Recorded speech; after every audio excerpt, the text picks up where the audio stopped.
Bonjour et bienvenue dans Atypique Lab. Je m'appelle Olivia Tampon-Lajariette et j'ai rêvé Atypique Lab, ce podcast, pour toutes les personnes qui se sentent bizarres, inadaptées, différentes, bref, toutes les personnes qui sont trop pas assez. Et moi j'aime bien l'écrire en un seul mot, trop pas assez. Dans ces épisodes, je parle aux personnes neuroatypiques, celles qui sont authentiques, utopiques, passionnées et toutes celles qui veulent vivre en paix avec leur intensité. Et j'ai choisi de mettre dans la neuroatypie différentes catégories. Je préfère vous prévenir parce que je sais que pour certaines personnes, ça peut vous activer et vous pouvez presque imaginer que c'est une erreur de classement ou de dénomination, mais c'est vraiment ce que j'ai choisi.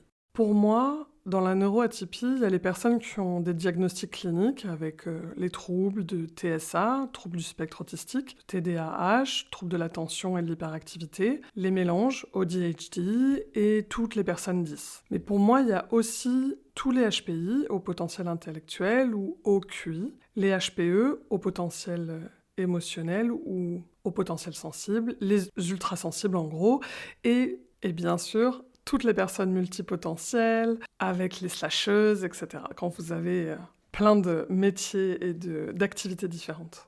Que vous ayez des doutes ou un pré-diagnostic ou des diagnostics officiels, mon contenu il est pour vous. Je préciserai un peu plus dans différents épisodes, mais pour résumer en une phrase, j'ai remarqué, et en plus c'est ma réalité, que souvent chez les femmes, c'est à travers ces premières étiquettes d'HPI, d'HPE et de multi qu'on va finir par glisser doucement vers la piste des diagnostics et qu'on va réussir à enlever nos masques de suradaptation.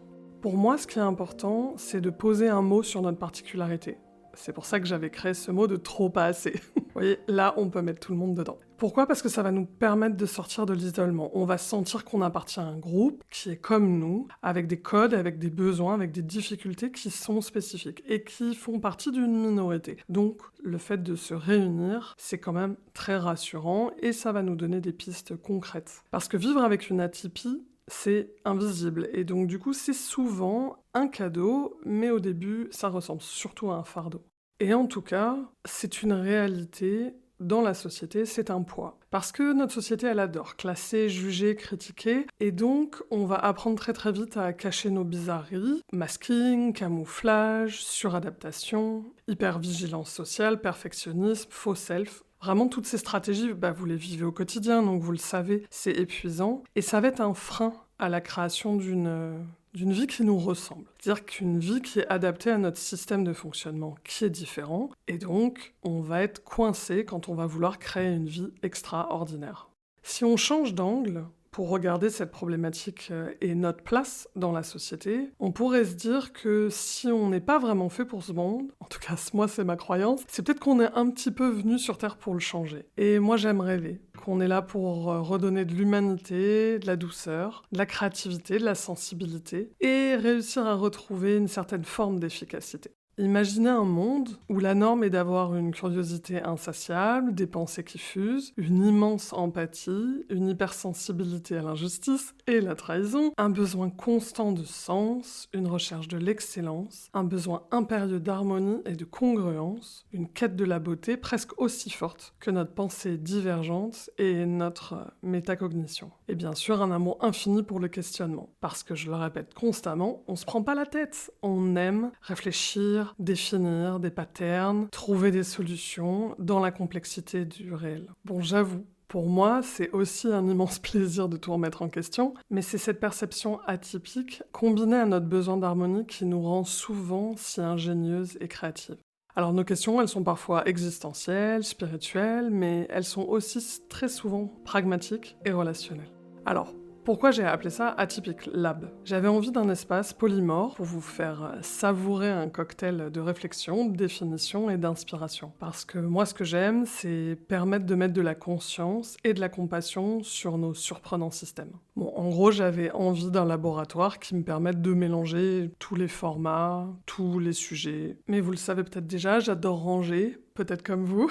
Donc voilà quand même mes grands axes d'exploration que vous retrouverez dans Atypique Lab. Il y aura l'aspect questionner et définir. Je vais questionner les vérités et les croyances de notre société parce que, pour moi, les normes qu'on nous présente vraiment comme des vérités immuables, qui sont un peu cette confortable dualité de c'est bien, c'est mal, moi ça m'énerve. Donc la réalité, elle est bien plus complexe, pour nous bien sûr, mais pour tous les autres aussi, mais je garderai mon regard bien sûr neuroatypique, et donc je continue encore aujourd'hui à être désespérée par les injonctions contradictoires et les règles sociales.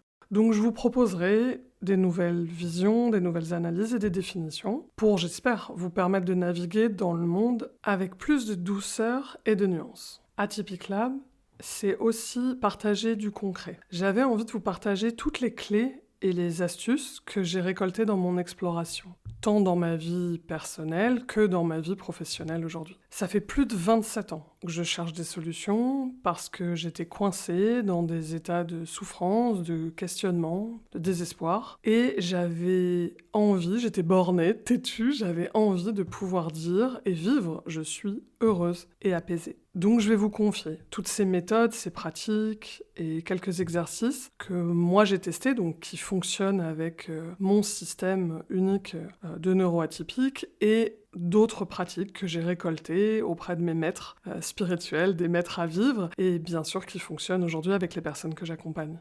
Parce que nos besoins de neuroatypiques, ils sont différents, mais nos réalités, elles sont individuelles. On reste des personnes uniques. Donc ici, il n'y a pas de solution miracle. En tout cas, de toute façon, pour moi, elle n'existe pas, et il n'y aura pas de bullshit. Donc, il y a des pistes d'exploration, ça va vous aider, j'espère, à comprendre et accepter votre propre système. C'est une exploration qui est beaucoup plus longue, qui demande de s'engager, de transpirer, mais vraiment, croyez-moi, ça vaut le coup, parce que, au final, on transforme sa réalité de trop pas assez en hyper, et moi j'adore.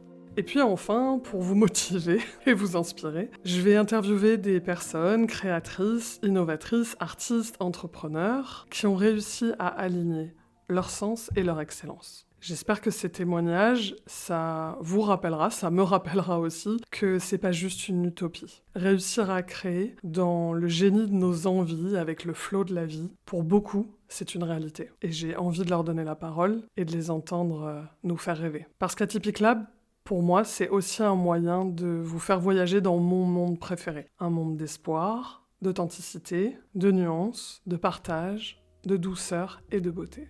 Un monde qui permet d'oser créer une vie à son image, extraordinaire, et enfin vivre en paix avec son intensité. N'hésitez pas à partager avec toutes les personnes atypiques, authentiques, utopiques, bref, toutes les personnes que vous aimez. Ah, au fait, vous avez dû l'entendre, je parle au féminin pluriel et non au masculin, parce que j'accompagne et je suis entourée majoritairement de femmes. Donc, si vous êtes un homme, bienvenue à vous. J'espère que vous aimerez aussi tous ces sujets et ces questionnements, et que ça vous permettra de vous habituer à cette gymnastique de l'inclusion. Bienvenue à toutes, bienvenue à vous, et je vous donne rendez-vous mardi prochain pour un nouvel épisode d'Atypic Lab. À bientôt!